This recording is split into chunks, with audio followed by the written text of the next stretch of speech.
صوبائی وزیر ناصر شاہ نے بجٹ کو عوام دوست قرار دے دیا۔ سندھ اسمبلی میں اظہار خیال کرتے ہوئے کہا کہ تنخواہوں اور پینشنز میں اضافہ کیا گیا، جبکہ ٹیکسز ختم کر کے عوام کو فائدہ پہنچایا گیا۔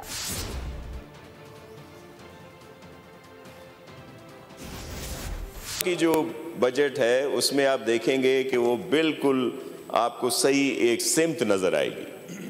5-6 سال سے اگر اسی بجٹ میں دیکھ لیں، ظاہر ریفلیکٹ ہوتی آتی ہیں وہاں پہ، تو آپ دیکھیں گے کہ آن گوئنگ کو زیادہ فوکس کیا گیا، ان پر زیادہ فنڈز رکھے گئے تاکہ ان کو مکمل کیا جائے، اور نیو اسکیمز کو پہلے 20% تک رکھا گیا، اور لیکن اس میں وہ 10% والی ختم کی گئی، اور منیمم جو ہے اس کو 25% ایلوکیشن کے ساتھ رکھا گیا، جو 4 سال تک تھیں، پھر 3 سال تک ہوئیں۔